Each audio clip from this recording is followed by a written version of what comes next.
सब्जीहरूको मूल्यले आकाश छुएपछि यसको कारण पत्तो लगाउनका लागि जाँच गर्ने मुख्यमन्त्री ममता ब्यानर्जीले निर्देश दिएपछि टास्क फोर्सले सिलगढीको विभिन्न बजारमा अभियान चलाइरहेको छ।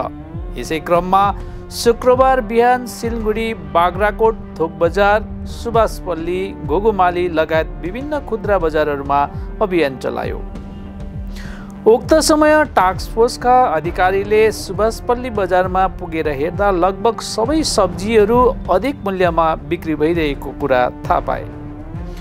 थोक बजार मूल्यभन्दा अधिक मूल्यमा सब्जी बिक्री गर्ने व्यवसायीहरूको नाम पञ्जीकृत गरिएको छ। यसपछि प्रत्येक व्यवसायीहरूलाई सब्जीहरूको बजार मूल्य एउटा निश्चित तोकिदिएको छ। टास्क फोर्सका अधिकारीहरूले बताएअनुसार यदि व्यवसायीहरूले तोकिएको मूल्यको पालन नगरे कानुन अनुसार कारवाई गरिनेछ। আমরা এই জন্যই রেগুলার মনিটরিংটা বেশি করে করছি, যাতে সকালে এবং বিকালে এবং পারলে রাতের দিকেও আমরা মনিটরিং করি যতক্ষণ সবজি দোকান খোলা থাকে। এবং আমরা আপাতত যে একটা টিম নিয়ে করেছি এই টিমগুলোকে আরও ভেঙে আরও বেশি করে মনিটরিং আমরা বাড়াবো। পদক্ষেপ একটাই, রেট কমাতে হবে। যদি রেট না কমায় তাহলে আইনানুগ ব্যবস্থা না হবে। অনেকটা তাই মনে হচ্ছে, যা খবর পাচ্ছি, আমরা বিভিন্ন কাস্টমারদের সাথে, সাধারণ মানুষের সাথে কথা বলে যা বুঝছি এই সমস্যাটা আছে। এবং আমরা যাওয়ার পরে দাম কমে গেছে সত্যি, পরবর্তীতে এই সমস্যা কমপ্লেনগুলোও আসছে, যেটা আপনারা বললেন। সুতরাং আমরা দেখছি, মনিটরিং আরও বাড়াচ্ছি।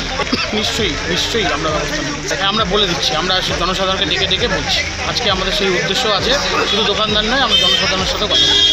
টমেটোর দাম বাজারে কখনোই 100 টাকা নেই, কেন হোলসেল মার্কেটে এটা 50 থেকে 55 টাকায় বিক্রি হচ্ছে। সাধারণ মানুষের কাছে 65 থেকে 70 টাকা কিলোতে আসা উচিত। যতই সে তার রেট চার্জ, মানে কমিউনিকেশন চার্জ বা ধরুন যে কিছু নষ্ট ধরে নিয়ে আমরা করেছি এবং সেটা বলেও দিয়েছি আমরা, এবং তাতে দেখা যাচ্ছে অনেক মার্কেটে সেটা কন্ট্রোল হয়েছে। এই সুভাষপল্লী বাজারে এসে একটু অন্যরকম মনে হচ্ছে, সেটা আমরা শুনেছি এবং এটা নিয়ে আমরা আরও মনিটরিং রাখছি এখানে।